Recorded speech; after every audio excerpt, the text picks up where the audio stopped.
Welcome to New Possibilities. I speak truth to power without fear. So, a couple of days ago, I read this article in the Root about another police killing of an unarmed black man.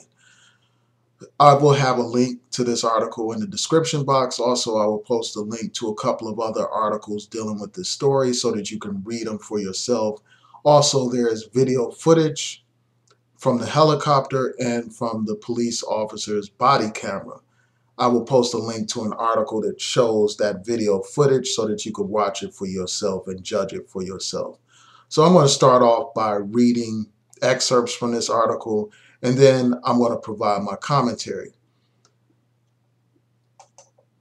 Police in Sacramento, California shot and killed an unarmed black man in his own backyard Sunday night after mistaking his cell phone for a weapon. In their initial press release regarding the incident, the police said that officers were responding to a report of someone breaking car windows near the home where the man, later identified as Stephon Clark, lived with his grandparents and siblings. A thin 6'1" black man was said to be hiding in a residential backyard. Sacramento Sheriff's Department helicopter was providing sky support and reported seeing Clark in a backyard. The authorities told officers that they saw Clark holding a toolbar and use it to break a window in the residence. Clark then allegedly ran toward the front of the house and began looking into another car. According to these reports, the helicopter guided the officers to where Clark was in the rear of a residence. The officers said that as they approached Clark, they ordered him to stop and show his hands, but instead of doing so, Clark ran towards the backyard of the home away from the police.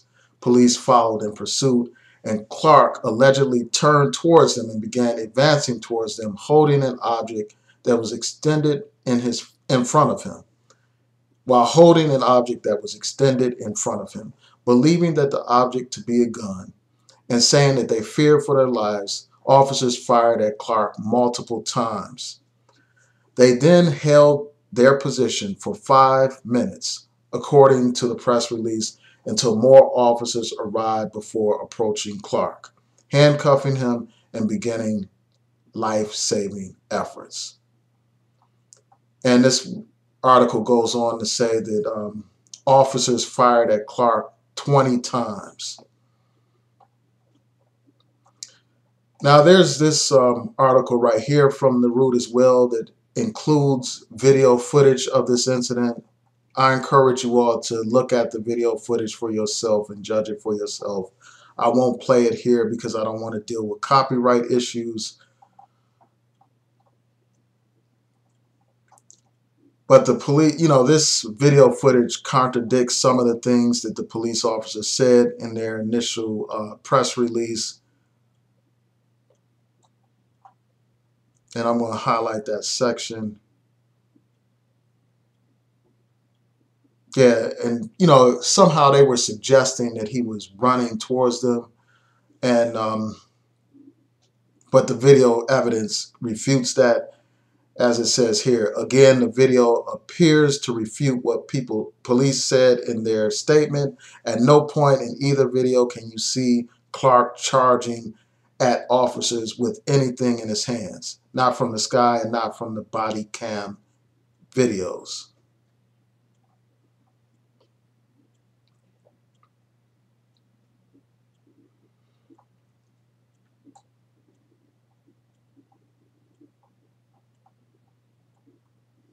Yeah, so I'm going to read some more excerpts from this article so you all can get a full context. It says the two police officers responsible for Stephon Clark's death in Sacramento Sunday night shot him within 3 seconds of encountering him. So they didn't even have a chance to assess the situation. Within 3 seconds of encountering him, they shot and killed him. They shot at him 20 times.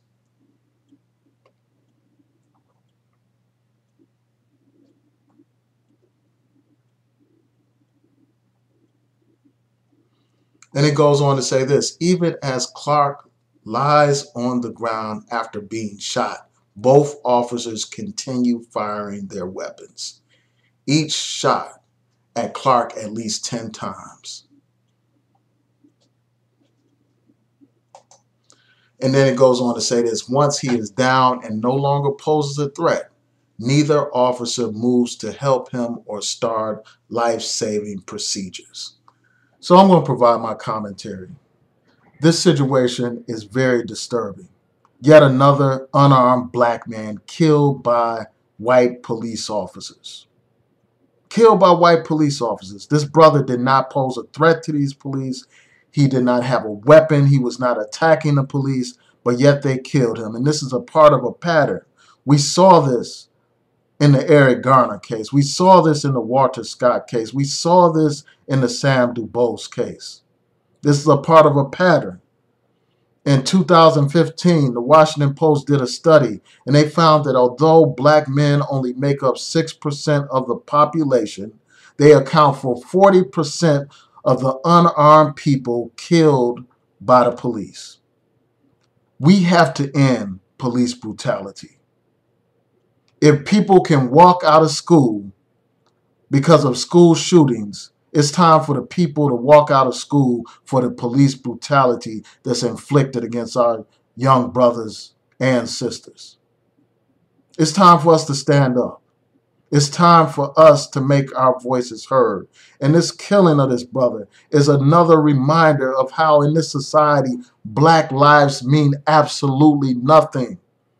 They have more compassion for a dog than they do for a black man. They have more compassion for a gorilla than they do for a black man. They have more compassion for them. You will see some white people protesting about the death of a dog, more eager to protest about the death of a dog than they are to protest about the death of a black man. Because in this country, again, black lives mean very little. Black lives can't have value in the minds of these police if they're going to shoot this brother within 3 seconds of encountering him. They didn't have a chance to assess the situation. They didn't have a chance to assess whether or not he posed a threat. They didn't have a chance to assess whether or not he was armed. This brother was not attacking the police. This brother posed no threat to the police, but yet and still they shot him within 3 seconds. That's outrageous. That is unjust, and we have to stand up to it. And these pigs shot this brother 20 times. After they shot him to the point where he fell down, they continued to fire upon this brother. You know, they accuse him of crimes. They accuse him of committing some crimes. Even if he did what they accused him of, even if he shattered windows on cars, that is not a capital offense. The brother was entitled to a trial by a jury of his peers.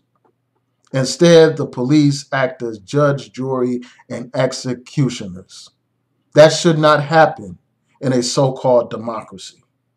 That shouldn't happen. This brother was in his own backyard, and these pigs killed this brother. Killed him.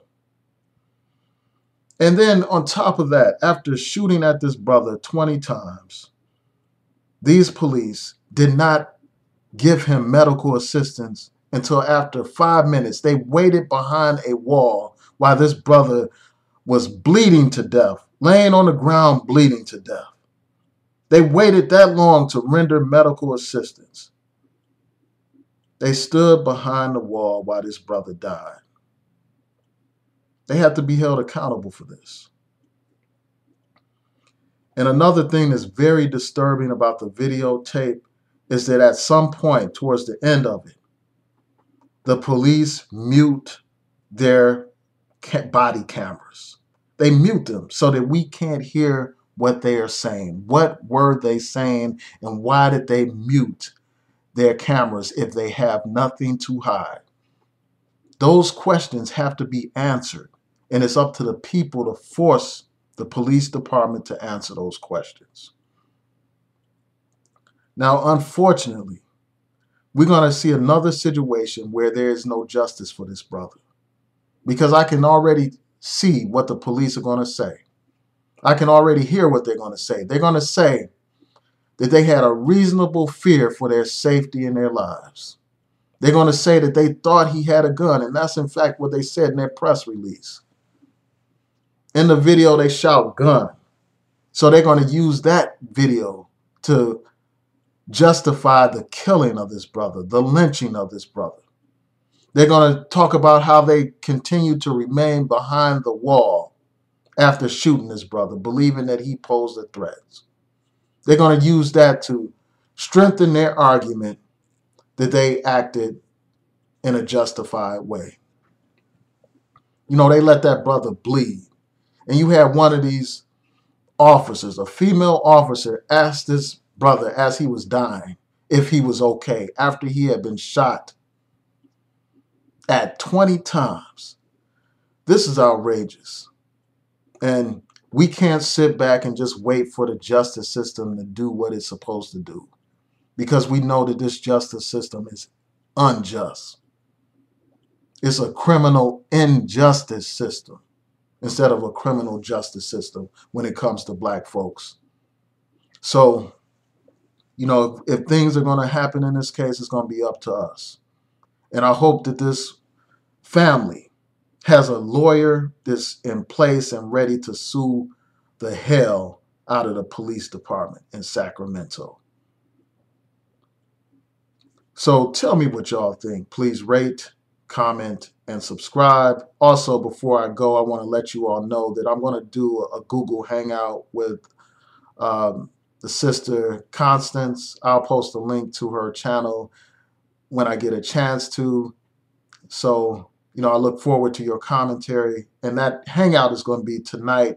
It's probably going to be at 8 o'clock. I may have to try to move it to a little bit later, but I want y'all to look out for that. So with that, I'll say peace and blessings to each and every one.